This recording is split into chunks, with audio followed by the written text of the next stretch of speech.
So thank you very much for the invitation to speak. I'll be talking about work done over the last few years with Roz Dempsey, Igor Klebnov, Loki Lin, and Benjamin Sogard. Ross and Benjamin are in the audience, and Igor, you've met. So let me start with some motivation. So confinement in 3+1 dimensional gauge theory is an important problem whose understanding is still incomplete, despite the fact that there's been lots of progress. There's been lots of progress both in numerical lattice simulations, in gauge theories, and also there's been new discoveries of exotic hadronic states at the LHC. There's a related problem, which is understanding the mass gap in Yang-Mills theory. This is actually the first claimed Millennium Prize problem whose status is still unsolved, according to the Clay Institute website. Now, confinement and mass gap occur together in 3+1 dimensional QCD, but in principle, they're independent phenomena, and it would be interesting to study them in various gauge theories in various numbers of dimensions with various flavor content.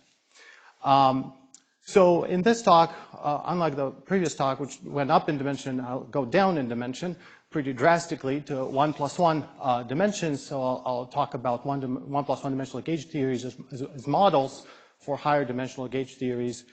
These are simpler, and they're simpler for the reason that in 1+1 dimensions, gluons are non-dynamical, but as we'll see, the theories are still interesting. So naively, one might say that in 2 dimensions, in 1+1 dimension, there's a Coulomb potential. The Coulomb potential is linear, so all gauge theories without fundamental quarks should be confining. This is indeed what happens in pure SUN gauge theory. It's a confining theory. The fundamental string tension is proportional to the Yang-Mills coupling squared and the quadratic Casimir of the fundamental representation. But the theory is a little too simple. It has no particles. To make it more complicated, we could consider adding a fundamental Dirac fermion or a quark of mass m. This is a 't Hooft model. The particles in this theory are mesons made out of the fermion, and at large n, one can actually solve this theory. Exactly this is what 't Hooft did using light-on quantization. The large n, the spectrum is discrete, but there's a single Reggie trajectory. Maybe this theory, too, is a little too simple because it lacks dynamical adjoint degrees of freedom. So this brings me to the theory that I'll talk about in this talk, which is adjoint QCD. So instead of one fundamental Dirac fermion, we'll have a fermion in the adjoint representation of the gauge group. And because the adjoint representation is real, we can take the fermion to be a Majorana fermion of some mass m, sometimes referred to it as a gluino. This theory is not analytically tractable, even at large n, so studies of it have to be done numerically or using various approximation methods. So to make it more precise, the Lagrangian density has the gauge kinetic term, fermion kinetic term, as well as a fermion mass term. So the parameters are G Yang-Mills and M. So the mass spectrum of this theory, the particles are these gluino balls, was determined using large light-on quantization starting in the 90s by Igor and collaborators, including David, at large n, and recently we generalized it to finite n as well. So what are some interesting features? So there's 2 interesting mass values where interesting things happen. So the first one is when m is equal to 0, where despite the fact that the theory does not have any massive dynamical degrees of freedom, they're all dynamical degrees of freedom, the fermions are massless, the theory still has a mass gap. So that's one thing. And the other thing is that despite the fact that the theory contains adjoint fermions, no degrees of freedom in the fundamental representation, it still screens external probe quarks in the fundamental representation. This second fact could also be understood in modern language from the existence of some non-invertible symmetries that the theory possesses when m is equal to 0. Now, if we turn on a mass away from 0 for the fermions, the mass gap persists, it just changes a little bit, but the screening property disappears and there's a theory confines. So that's one value of the mass where interesting things happen at m equals 0. The other value of the mass is given by this expression here. So the squared mass is g Yang-Mills squared n divided by 2 pi. And it was shown in using Lycon quantization in the 90s that at this value there is 1,1 supersymmetry. I will have a little more to say about that later. Now, one other feature of this theory is that it has flux tube sectors. So one way to think about it is that SUN, the gauge group, has a ZN center under which the fermions are not charged because they're in the adjoint representation. And this leads to a ZN one-form global symmetry. And the states transform under this ZN. And this is how we get N and C different flux tube sectors or universes. And they're labeled by the anality of the electric field. So one way to think about it is for the trivial universe, we do nothing. For the first non-trivial one, we place at plus and minus infinity a quark and an anti-quark pair. Those create a flux tube. And then we study the theory in the presence of this flux tube. For the other universes, we place at infinity, plus and minus infinity, some external quarks in some other representation. So get and see different sectors. Now, we should consider these because, unlike in higher dimensions, in 2 dimensions, the flux tube vacuum is Lorentz invariant. So these are different vacua of the theory. Just as an aside, there's a relation to theta angle. We could have considered, instead of having the theory with SUN gauge group, we could have considered the theory with SUN mod ZN gauge group. And this theory should be thought of as just one of the flux tube sectors that I mentioned before. Which one? That's selected by this discrete theta angle parameter. So there's various methods that have been employed to study this theory. Made a list here. One of it is the Lycon quantization or discretized Lycon quantization. I'll explain in the next slide. There's anomalies. There's non-invertible symmetries at the m equals 0 point. There's Hamiltonian. Well, there's lattice gauge theory. There's Hamiltonian lattice gauge theory, Euclidean lattice gauge theory, and also approximations like putting the theory on a small circle. So in this talk, I just want to mention a few results from the methods that I put in bold here. In the spirit of the title of the conference, we will have some methods from the continuum and some methods from the lattice. So the first one is discretized Lycon quantization. So I just want to tell you a little bit what the method is and some of the results that we got.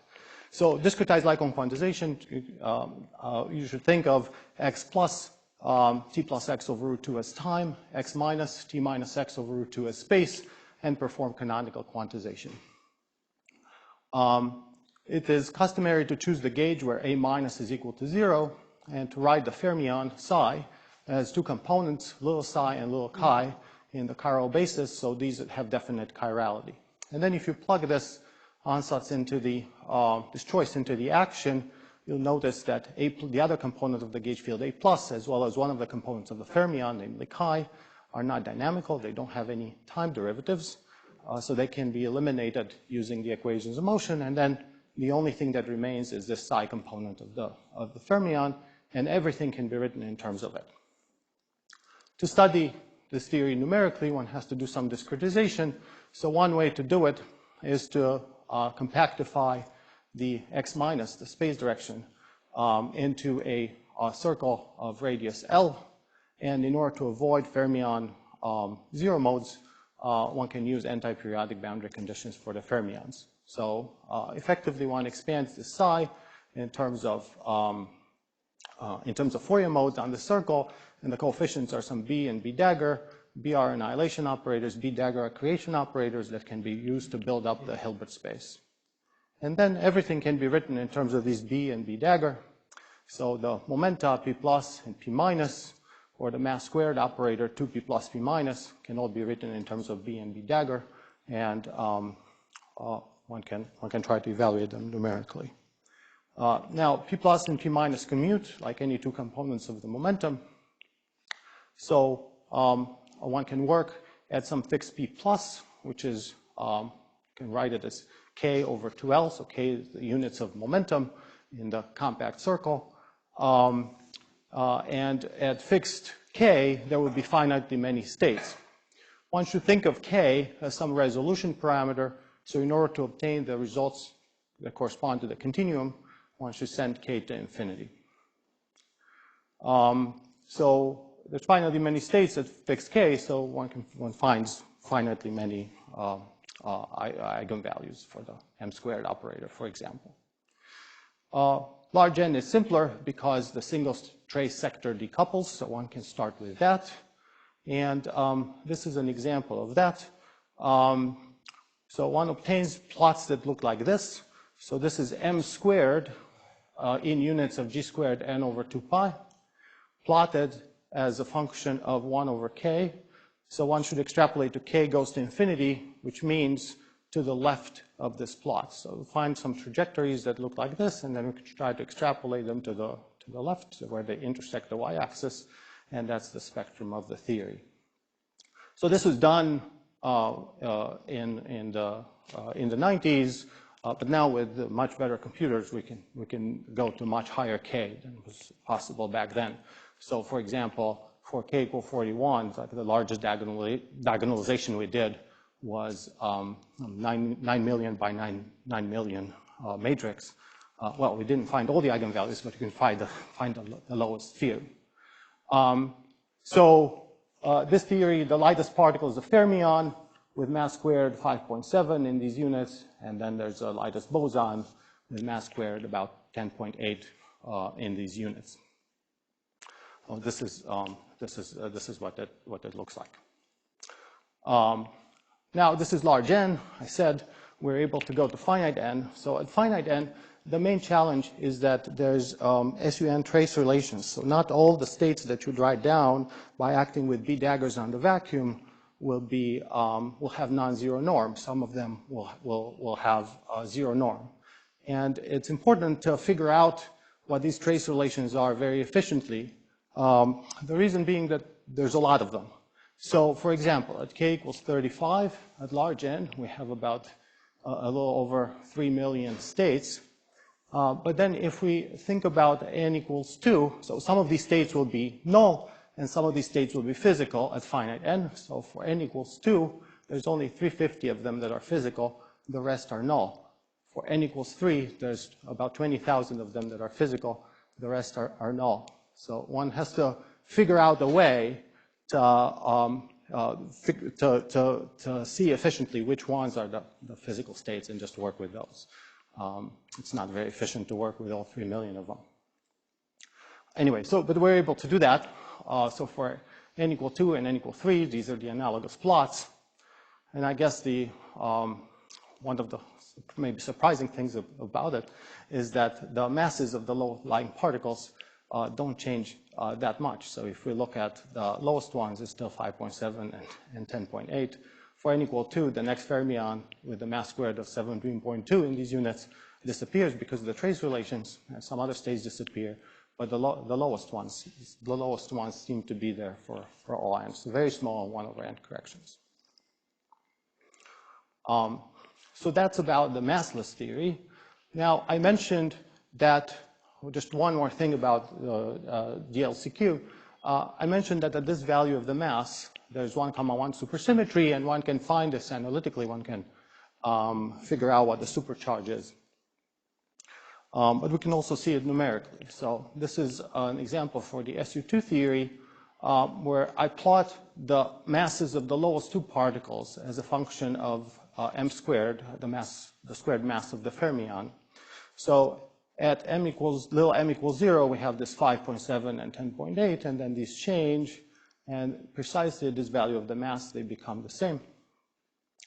And on the right, you can see that this happens not just for the lowest 2 masses, but it happens for all the masses. They all come in pairs. Oh, I should have said before that when I'm plotting here, red are fermions, blue are bosons. So here, every fermionic trajectory goes along with a bosonic trajectory.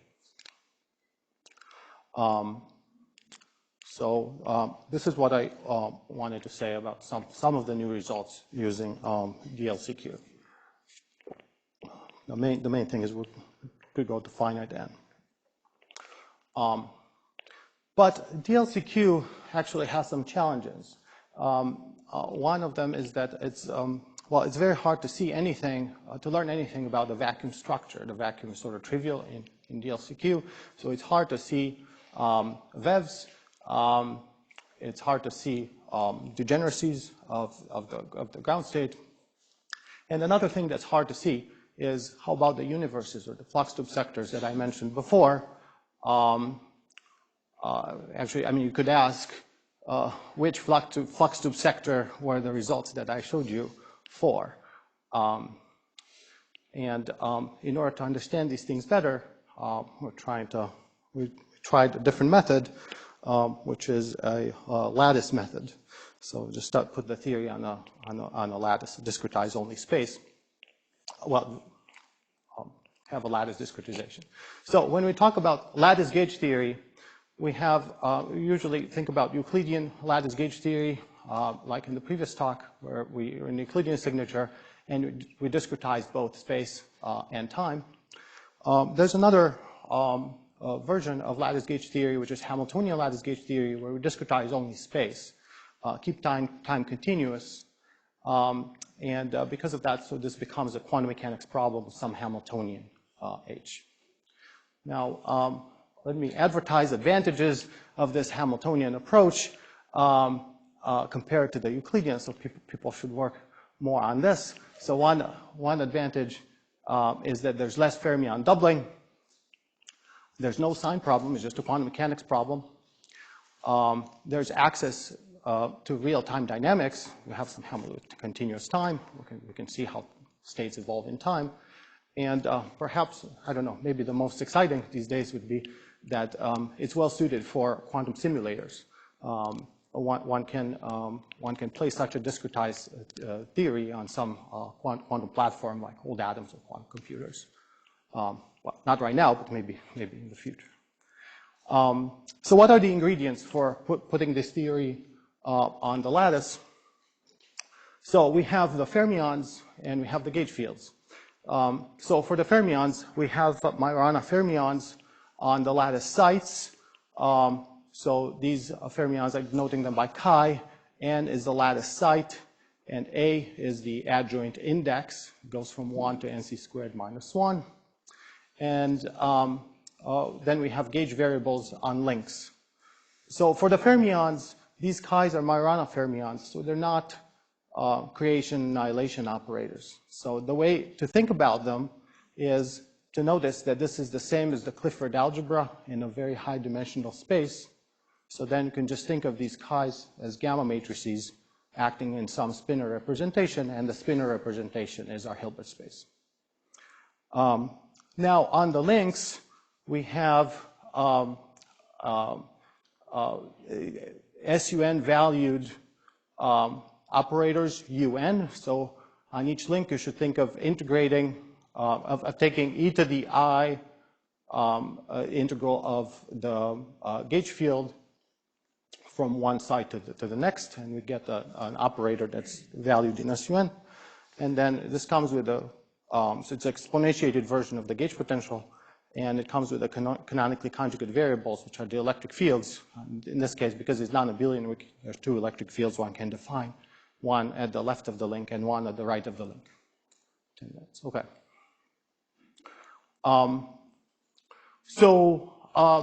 This is sort of the picture.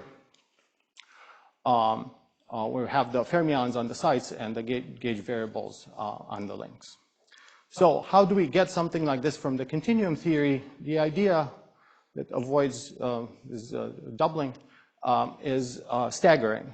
So we choose some basis for the gamma matrices. It's important that gamma 5, the chirality matrix, is non-diagonal. And then we write psi as upper component, lower component. So these are not chiral components. And then we discretize the upper one on the even sites and the lower one on the odd sites. So this is what the Hamiltonian looks like after that discretization. So the first term is the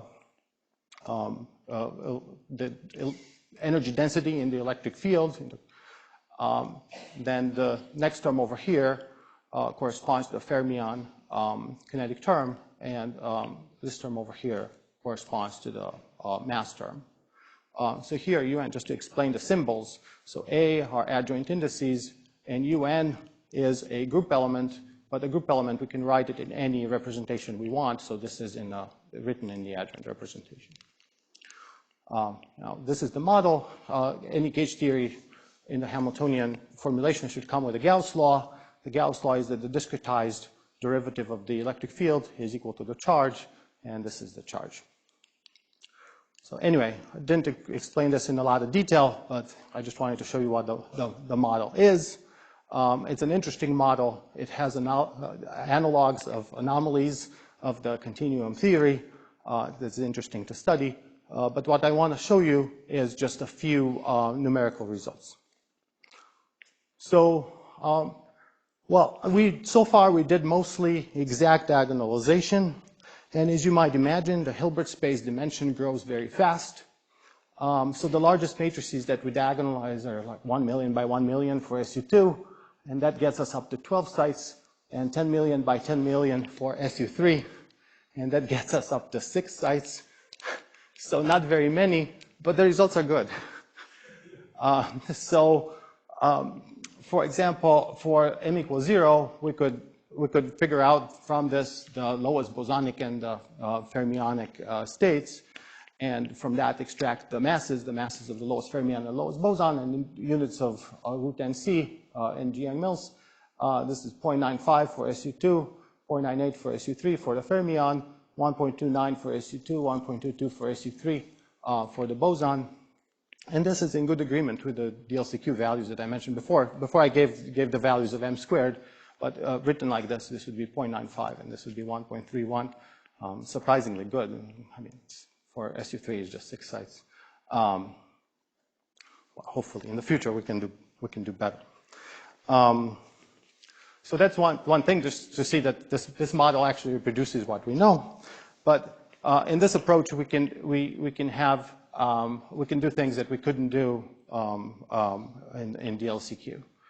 So for example, we can compute expectation values like the VEV, the fermion bilinear. So one can show using anomalies that for NC equals 2, and the two universes have degenerate, they're degenerate, the vacua are degenerate with respect to each other, and they have opposite VEVs of this Tre psi bar psi operator. For NC equals 3, there's two degenerate vacua in the P equals 0 universe with opposite VEVs for this operator, and these other universes have non-degenerate vacua. In any case, we could figure out what these VEVs are, and so for example, the lowest one in the P equals 0 universe for both SU2 and SU3 is given approximately by this formula over here. So even with 6 sites, I think we still have, I mean, it's still, of course, one should do more, but it's, it doesn't seem that poorly converged.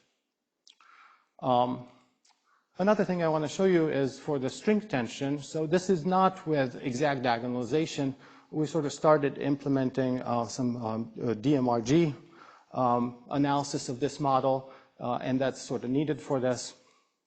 So this is what the string tension looks like for the SU2 theory.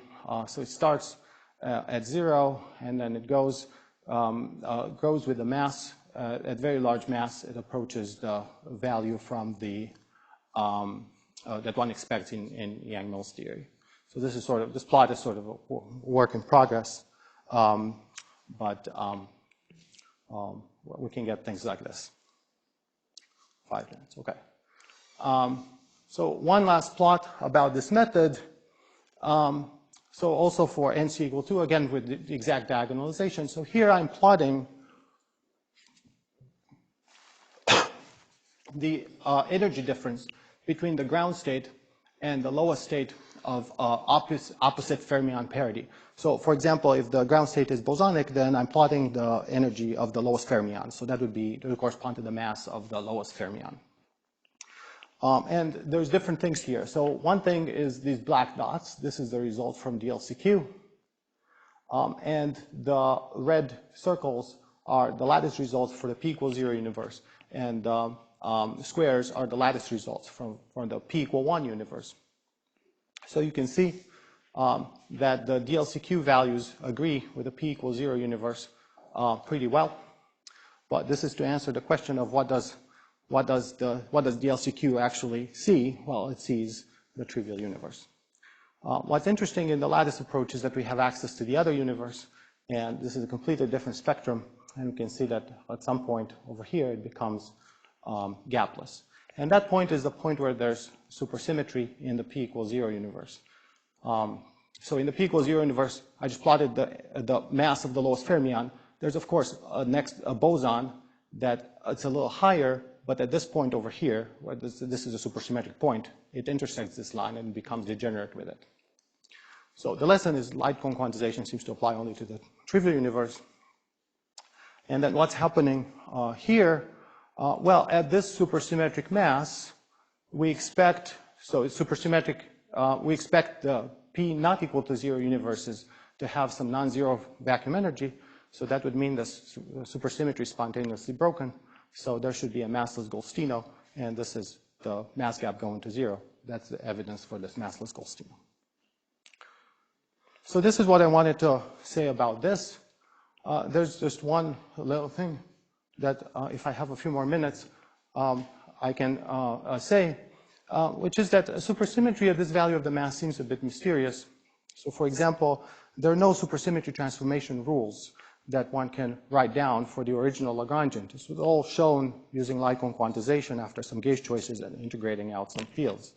So maybe we can get a better perspective on this. And the different perspective,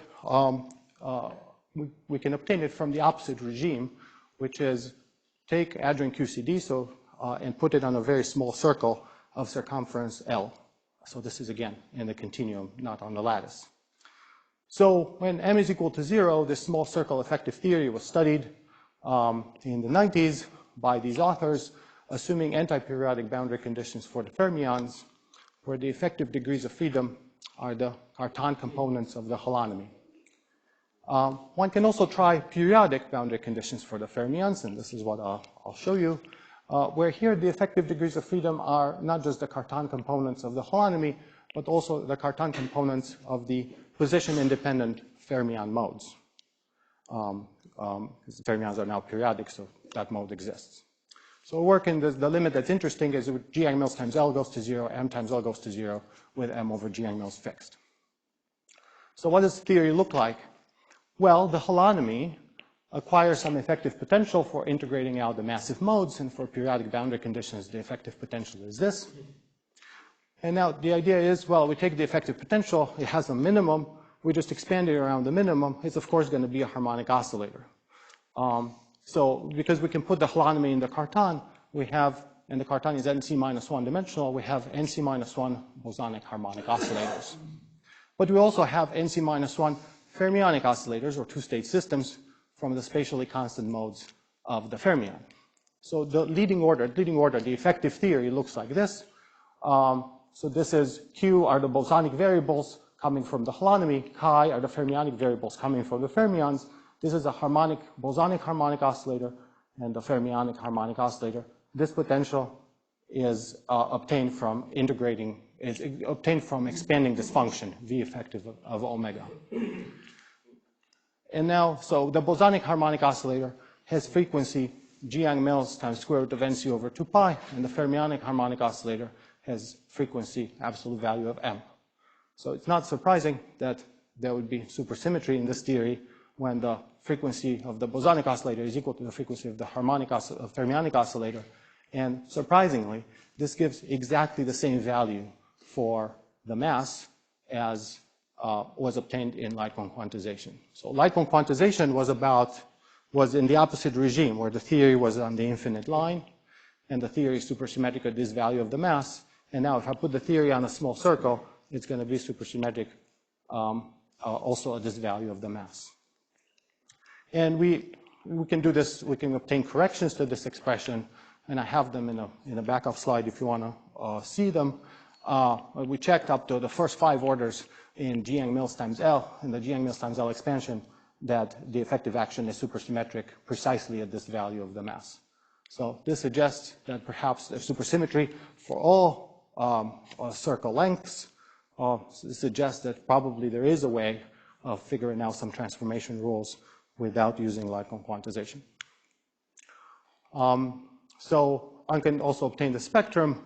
So this is just harmonic oscillators, so we can act with, we have, for NC equals 3, for example, we have 2 bosonic creation operators and 2 fermionic operators, so we can act with the bosonic creation operators on any of these combinations, on the vacuum, fermionic operator on the vacuum, and so on.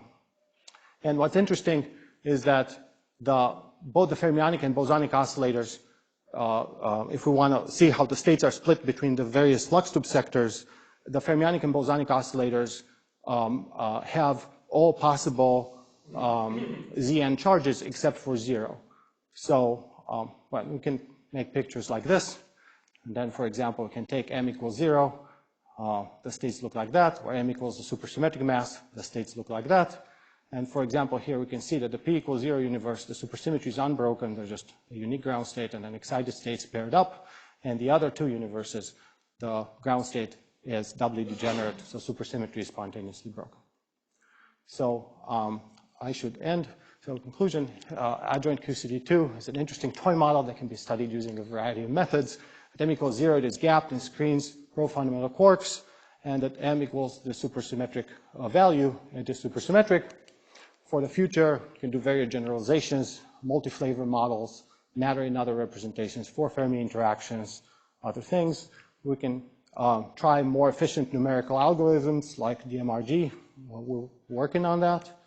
Also, real-time dynamics. It would be interesting if one can use this theory to have some sort of toy model for particle collisions, for example. And also maybe farther in the future to place it on a quantum computer or simulator. Thank you.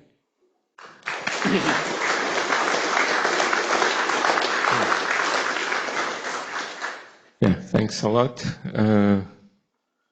Questions? Yeah, Yuya. So I want to ask, how did you specify whether you are studying SU or SU over Gn in Hamiltonian formulation?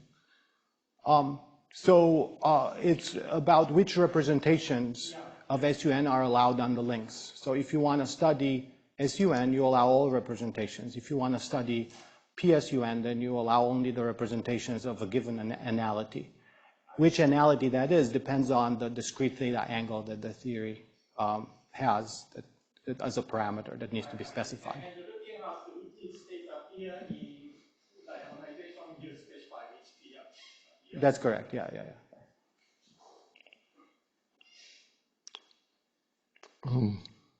Was another question? John over here. So in the non-trivial flux sector, you observe that at the supersymmetric value, the mass, the gap closes. Yeah. Should I interpret that as a phase transition between 2 different gap phases? Can you tell that, is there something different about smaller values of the mass from bigger values? So as far as this theory is concerned, I think this is not a phase transition. I think it's just, at this point, the fermion, there's just symmetry breaking. The mass of the fermion goes to 0. One can consider a different version of this theory where we gauge -1 to the f. And what happens in that other theory is that this massless Majorana becomes a 2D Ising CFT. And in that case, it is indeed corresponds to second order phase transition, and number of vacua changes from the left to the right. We go from 1 vacuum to 2 vacua. Yeah, it is a bit like criticality, like I guess it's similar to, for example, Schwinger model. There is this at theta equal to pi, a critical value of mass where similar thing, like the gap closes. I think we'll hear more about it, but yeah. So that's similar to the gauging, the theory where -1 to the f is gauged. Mm-hmm.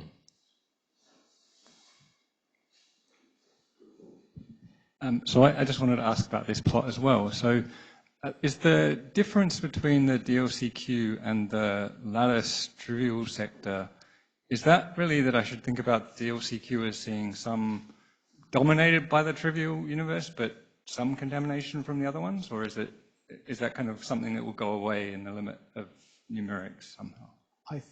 I think it will go away. Okay. I mean, I think the main thing in DLCQ, so where was the choice made? Well, the choice was made when we set A minus equals 0. So I think that selects one universe.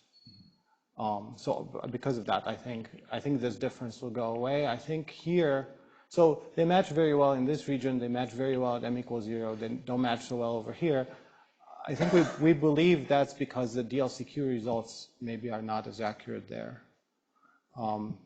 There's some, one has to take this k parameter to infinity, and one has to consider a very small mass, and maybe one needs larger and larger k's. Yeah, this is a well-known problem in DLCQ because the Hamiltonian just has m squared, but the true behavior of this plot is linear in m. So it's a kind of interchange of limits problem. But if you have to take sort of the large k limit first. But I think people have slightly improved versions of DLCQ. Yeah, you can see here that because it's quadratic, right? Because the Hamiltonian just depends on m squared, the slope here is 0. So from a Hamiltonian that has only m squared in it, could be a little hard to extract some behavior that's linear in m. Right. Yeah, there was a question. I just have a trivial follow-up comment on John's question. So even if you don't gauge -1 to the f, I think you can view this free massless, gapless point as a transition between two SPTs. Right? It's a transition between the trivial phase to the Kitaev chain. Just a trivial. Thank you.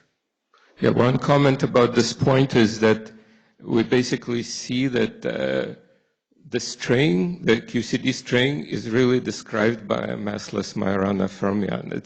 It's somehow much more elementary point than, say, in 3D, you have a boson, like one boson, and you have something like Nambu-Gotha action for this boson. Here it's half of the boson. And it's actually an interesting problem, what is precisely the dynamics of this on the world sheet of this type of string.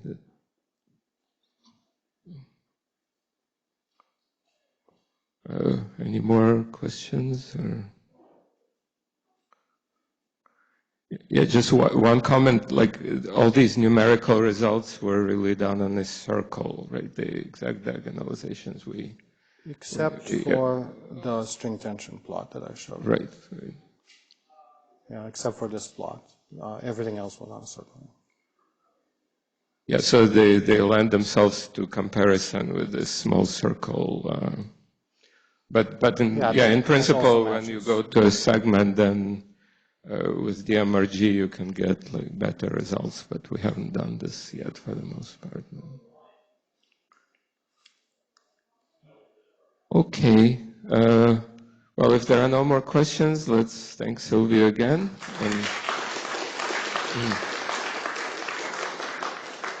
And we have a coffee break now.